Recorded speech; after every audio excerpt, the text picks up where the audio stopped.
Asus VivoBook OLED आज है हमारे पास। और VivoBook में ना दुनिया भर के मॉडल है। ये X1405ZA वाली है जिसके अंदर i5 12th जनरेशन प्रोसेसर है। थिन सीरीज वाली VivoBook है, इसके अंदर कोई डेडिकेटेड जीपीयू नहीं है। डिस्प्ले बहुत तगड़ी है, 2.8K OLED डिस्प्ले। अब तुम्हारे दिमाग में आ रहा होगा भैया कहां 2023 चल रहा है, कहां तुम 12th जनरेशन के लैपटॉप दिखा रहे, नए दिखाओ। नहीं आ रहे यार इंडिया में अभी जल्दी, हर बार की तरह लेट ही करते हैं ये। और 12th जनरेशन कवर करने का फायदा है क्योंकि जब 13th जनरेशन आएगी ना ये और भी ज्यादा सस्ते होंगे। ये आज की डेट में 66,000 का चल रहा है जबकि ये लॉन्च 72,000 का हुआ था। तो फर्क देख रहे हो, अभी आगे जाके और सस्ता होगा। तब रिव्यू देख लेना, नए पुराने से कंपेयर कर लेना, ज्यादा वैल्यू फॉर मनी लगे तो जो आपका मन करे वो ले लेना। डब्बा खोल लेते हैं। देखो डब्बा हमारा यहाँ पे खुला है। इसके अंदर थोड़ी बहुत पेपर वाली बातचीत मिल जाती है। एक 65 वॉट का पावर अडेप्टर मिल जाता है विद पावर कॉर्ड। और मेनली ये हमारी डिवाइस निकल जाती है। छोटा सा 14 इंच का लैपटॉप और काफी पोर्टेबल भी है। और ये उन यूजर्स को टारगेट करेगा जिनको डे टू डे टास्क करने हैं, ओटीटी वगैरह ज्यादा देखते हैं, मल्टीमीडिया कंटेंट ज्यादा देखना है क्योंकि OLED डिस्प्ले के साथ आता है। तो सारी बातें करेंगे भी आगे। इसके अंदर हमारे को मिलता है Intel Core i5 1235U processor, जो हमारा 10 कोर 12 थ्रेड्स वाला प्रोसेसर है। 2 P core 8 E core, Intel Iris Xe onboard graphics मिल जाते हैं। 16 GB यहाँ पे रैम मिलती है 3200 मेगाहर्ट्ज क्लॉक स्पीड वाली डुअल चैनल में, जिसमें एक हमारी सोल्डर्ड रैम है और एक हमारा स्लॉट एक्स्ट्रा है। तो अगले दिन आप अपग्रेड करोगे तो एक ही स्लॉट मिलेगा। मैक्सिमम 24 GB तक आप इसको अपग्रेड कर सकते हो। और इसके अंदर मिल जाती है 512 GB की Gen 3 SSD जिसकी रीड एंड राइट स्पीड आपके सामने है। Wi-Fi 6 एंड ब्लूटूथ वर्जन 5.0 मिलता है। And yes MS office home and student आपको लाइफ टाइम के लिए मिलता है इसके अंदर। तो इससे आपको अंदाजा हो गया होगा कि ये स्टूडेंट्स को भी टारगेट करता है, ऑफिस वाले वर्किंग प्रोफेशनल्स को भी टारगेट करता है। एंड यहाँ पे लुक्स तो हमारे को प्रोफेशनल मिल जाती है। टॉपलेट हमारे को एकदम प्लेन मिलती है। टॉपलेट फ्लेक्स थोड़ा सा ज्यादा मिलेगा हमारे को, बट ऐसी कोई बिल्ड क्वालिटी में दिक्कत नहीं है। एंड अंदर भी हमारे को प्रॉपर प्लास्टिक बिल्ड में मिलता है। और कीबोर्ड फ्लेक्स इतना ज्यादा नहीं है। और इस लैपटॉप का वेट हमारे को 1.4 kg मिल जाता है। तो ये हमारा हल्का लैपटॉप है। तो स्टूडेंट वगैरह हो, एक हाथ से कैरी करना हो, और अगर आप ट्रैवलिंग के टाइम पे भी कैरी करके घूमोगे तो ये आपके कंधों पे बोझ नहीं बनेगा। और नीचे की तरफ हमारा कुछ ऐसा मिलता है, सिंगल फैन वाला मॉड्यूल आप देख सकते हो। और बाकी यहाँ पे एयर इनटेक के वेंट्स वगैरह दे रखे हैं। और इसकी लीड पूरी 180 डिग्री तक चली जाती है। बढ़िया ऐसे पकड़ के थंबनेल खिंचवा सकते हैं इससे।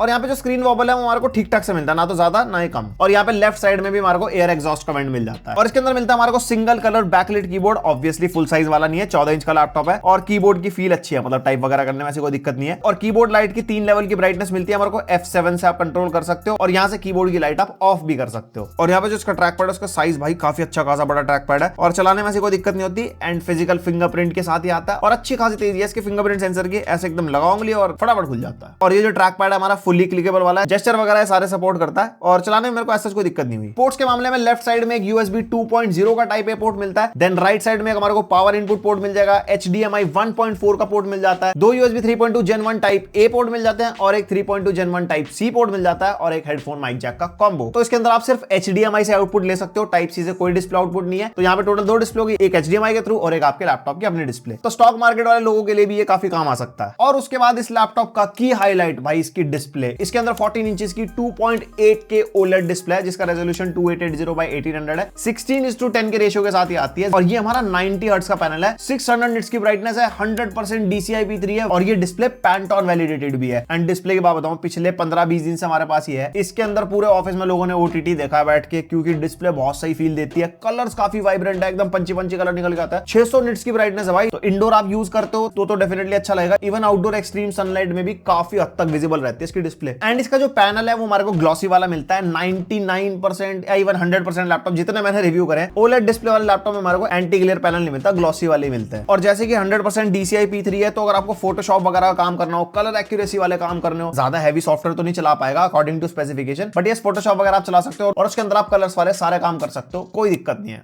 एकदम एक्यूरेसी के साथ। और भाई बैटरी बैकअप इसका बढ़िया है। तो 50 वॉट की बैटरी पर बैटरी बैकअप अच्छा दी जाती है क्योंकि OLED पैनल है ना, ज्यादा बैटरी कंज्यूम नहीं करता। एंड यहाँ पे हमने स्क्रीन ब्राइटनेस को 50% पे रख के बैटरी सेवर मोड पे हमने चला के OTT वगैरह, YouTube वगैरह या डिफरेंट एप्लीकेशन वगैरह नॉर्मल जो डे टू डे टास्क होता है ना उसमें यूज करा था। हमारे को 5 से 5.5 घंटे का बैकअप दे गया जो कि काफी सही है थिन एंड लाइट लैपटॉप के हिसाब से। इसके अंदर ना स्पीकर की वोल्टेज तो मेंशन नहीं थी कहीं पे, बट डाउन फायरिंग स्पीकर मिलता है हमारे को। और स्पीकर की क्वालिटी ना अबव एवरेज कहूंगा, बहुत ही बेकार भी नहीं, बहुत ही अच्छी भी नहीं, मीडियम लेवल पे स्टैंड करती है। जिस प्राइस पॉइंट पे आता है उसके हिसाब से बढ़िया है। एंड इसके अंदर सोनिक मास्टर की तरफ से साउंड है तो उसकी वजह से थोड़ी क्वालिटी अच्छी मिल जाती है। एंड अगर मल्टीमीडिया वगैरह अगर आप देखते हो, 1 या 2 बंदे बैठ के देख रहे हो, साउंड इनफ है। और ये इसका वेबकैम टेस्ट है और इसके माइक का टेस्ट है। लैपटॉप का माइक यूज हो रहा है, 720p वाला वेबकैम है, बट क्वालिटी अच्छी दे रहा है जितना मुझे देख के लग रहा है। आपको कैसा लग रहा है आपको कमेंट सेक्शन में बताओगी। एंड यहाँ पे वेबकैम के ऊपर हमारे को फिजिकल शटर भी मिलता है जिससे आप ऑन द गो इसका वेबकैम बंद कर सकते हो। तो इतना आपको लैपटॉप हैक वैक हो जाए कुछ है तो आपको कोई दूसरी तरफ से देख तो नहीं रहा, शटर बंद कर दो। अब जरा परफॉर्मेंस की बात कर लेते हैं, जो नंबरी बातचीत है। सिनेमेंस R23 के स्कोर्स आपके सामने, i5 1235U के हिसाब से जैसे स्कोर होने चाहिए वैसे ही है। उसके बाद ये हमारे Geekbench 5 के स्कोर्स हैं और ये हमारे क्रॉस मार्क के स्कोर्स हैं एंड PC Mark 10 का भी स्कोर इसके अंदर निकल गया था, 5000 प्लस आया, जो कि बढ़िया है। और 3D Mark टाइम स्पाइस में नहीं करेंगे क्योंकि ग्राफिक कार्ड नहीं है ना, वो थोड़ा गेमिंग वाला टेस्ट होता है। अब ये बेंचमार्क स्कोर जिसको समझ नहीं आया तो इतना बता दूं, जितने लैपटॉप हमारे चैनल पर रिव्यू होता है हम सबके बेंचमार्क स्कोर्स करते हैं, जिसके ज्यादा है उतने बेटर है। 100-200 ऊपर नीचे हो जाए फर्क नहीं पड़ता, बट 1000-2000 में अगर बातचीत ऊपर नीचे हो तो फर्क पड़ता है। अब बताता हूं इसमें लैपटॉप में क्या क्या कर सकते हो आप। 1080p की वीडियो एडिटिंग ये आपके आराम से करवा देगा, एक्सपोर्टिंग में टाइम लगेगा क्योंकि इसके अंदर ग्राफिक्स कार्ड नहीं है, और फोटोशॉप अगर आपको चलाना वो आप चला सकते हो। और जिन लोगों को टारगेट करता है उनके हिसाब से हमने इसके अंदर मल्टीटास्किंग करी, हमने खोल दिए बहुत सारे टैब ब्राउजर के अंदर, बहुत सारी एप्लीकेशन, MS ऑफिस की एप्लीकेशन खोल दी, दुनिया भर की एप्लीकेशन खोलने के बाद, बहुत सारे ब्राउजर में टैब्स खोलने के बाद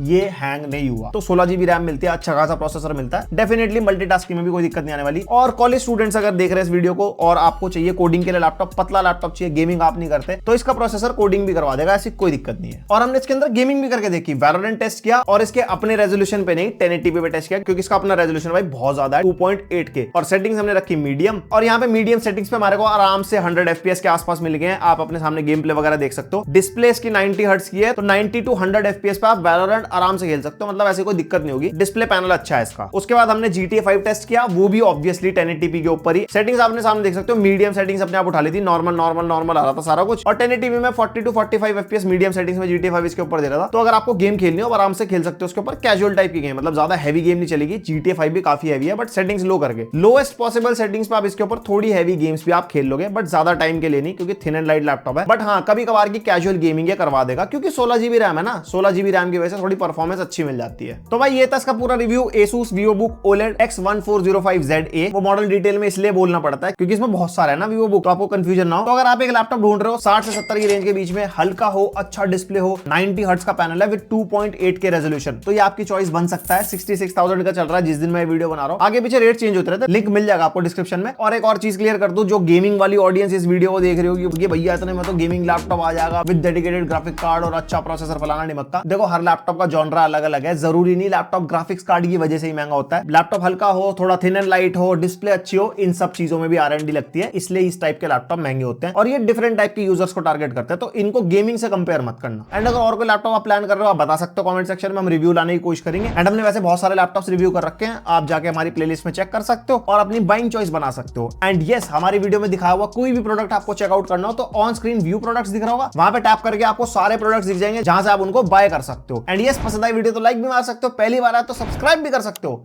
और हम मिलते हैं नेक्स्ट वीडियो तक के लिए बाय।